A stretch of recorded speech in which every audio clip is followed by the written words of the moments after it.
हाँ तो नमस्कार जी, कैसे हैं आप लोग। आई होप आप सारे लोग बहुत अच्छे होंगे और अपनी पढ़ाई को भी बहुत अच्छे तरीके से कर रहे होंगे। तो आज हम लोग त्रिकोणमिति के कुछ अनुपात को निकालेंगे जो कोण के द्वारा होगा, जिसमें सबसे पहला कोण आपको लिया गया है 45 डिग्री से त्रिकोणमिति अनुपात निकालना सीखेंगे।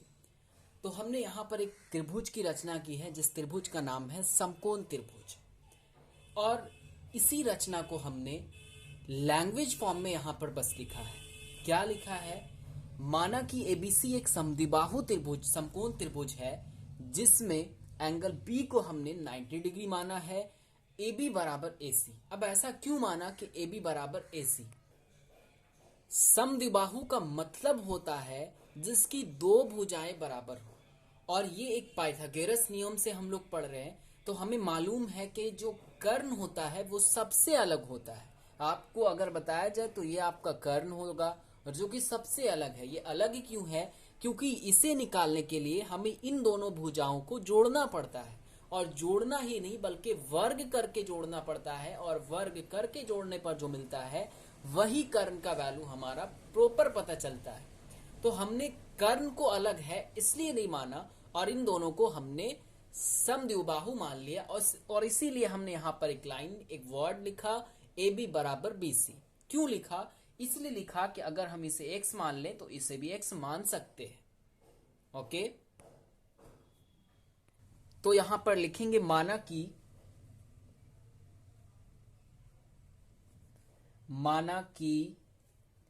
ए बी बराबर बी सी बराबर एक्स, इन चीज को मान लिया।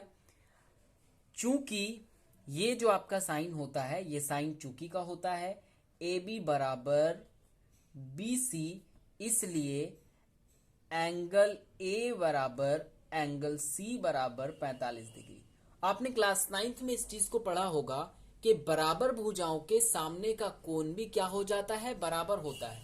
अब एक चीज आप हमें बताएं कि जो त्रिभुज होता है, चाहे वो समकोण हो या समबाहु हो या विषम बाहु हो, उसके कोणों का योग क्या होता है? तो उसके कोणों का योग होता है 180 डिग्री, यानी 180 डिग्री।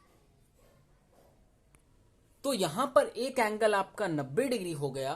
तो अब आपको बताना है कि ये एंगल और ये एंगल क्या होगा।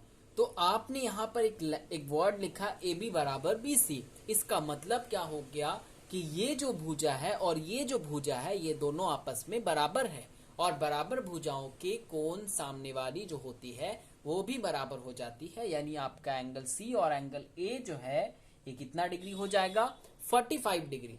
अब यहां पर क्या करेंगे, एक वर्ड और लिखेंगे लैंग्वेज फॉर्म में। क्या लिखेंगे? समकोण त्रिभुज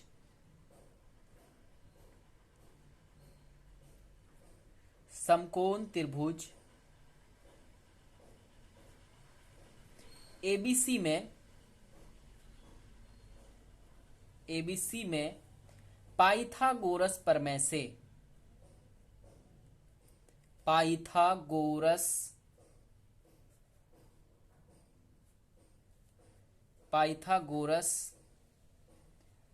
प्रमेय से अब यहां पर हम लोग पाइथागोरस के नियम को यूज करेंगे, और उसी नियम को यूज करके हम आपको निकालना सिखाएंगे 45 डिग्री का त्रिकोणमितीय अनुपात।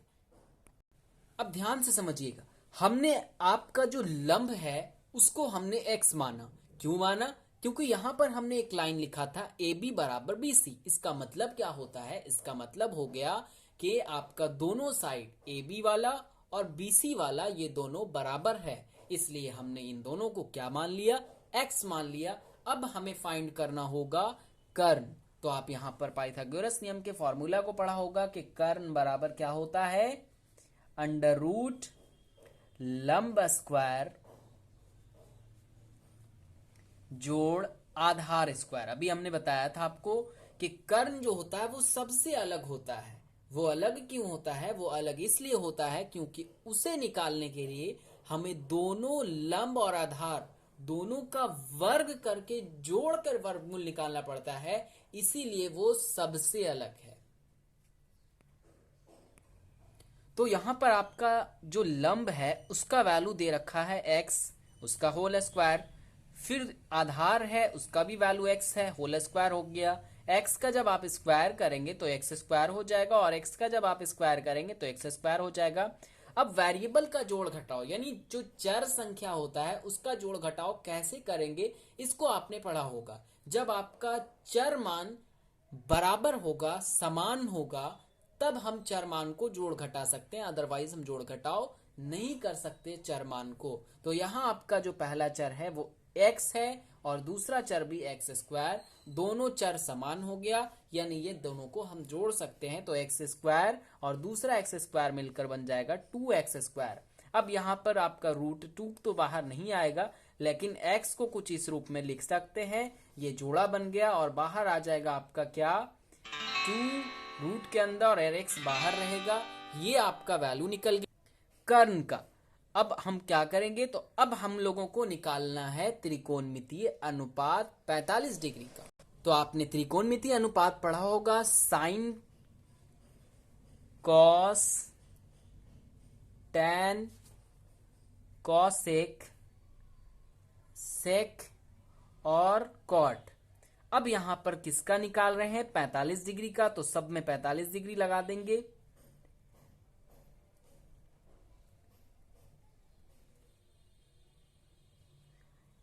सबसे पहले साइन 45, इसका वैल्यू आपको मालूम होना चाहिए। साइन 45 हो या कुछ भी हो, साइन बराबर आप जानते हैं p/h होता है। तो यहां पर आपका 45 डिग्री ये है, इसके माध्यम से आपका जो p का वैल्यू हो जाएगा वो क्या हो जाएगा, x हो जाएगा, और h का वैल्यू आपने लाया √2 और x, तो यहां पर h का वैल्यू हो जाएगा √2x। x से x एलिमिनेट हो गया, बचा क्या, 1/√2। साइन 45 का वैल्यू निकला। कॉस 45, कॉस में आप जानते हैं कॉस का फॉर्मूला क्या होता है, तो b/h होता है, और 45 से b आपका x हो जाएगा, और h का वैल्यू हो जाएगा √2x। तो x से x एलिमिनेट हो जाएगा और बचेगा 1/√2। इसी तरह से tan 45, तो tan 45 tan में होता है p/b, तो यहां पर 45 के माध्यम से b आपका इधर हो जाएगा x, और b का वैल्यू हो जाएगा x, एलिमिनेट हो गया तो इसका वैल्यू हो जाएगा 1। यहां पर cosec 45, तो h/p बराबर आप जानते हैं कि √2x/x हो जाएगा, तो x एलिमिनेट हो जाएगा तो √2। यहां पर आपका sec 45 तो हो जाएगा h/b। यहां पर आप जानते हैं h का वैल्यू कितना दिया हुआ है, तो √2x, और b का वैल्यू आप देखेंगे तो x दिया हुआ, x एलिमिनेट हो गया √2। अब cot 45 में आप जानते हैं b/p होता है, तो आपका b का जो वैल्यू है 45 डिग्री से तो वो x है, और p का वैल्यू देखा जाए तो वो भी x है, और x से x एलिमिनेट होकर 1। हमने आज सीखा कि 45 डिग्री का त्रिकोणमितीय अनुपात कैसे निकालते हैं। आपको वीडियो पसंद आया हो तो हमारे वीडियो को लाइक, हमारे चैनल को सब्सक्राइब, और हमारे वीडियो को ज़्यादा से ज़्यादा लोगों में शेयर करें ताकि सबका भला हो सके। और हम मिलते हैं आपके साथ नेक्स्ट वीडियो में। Thank you so much watching this video.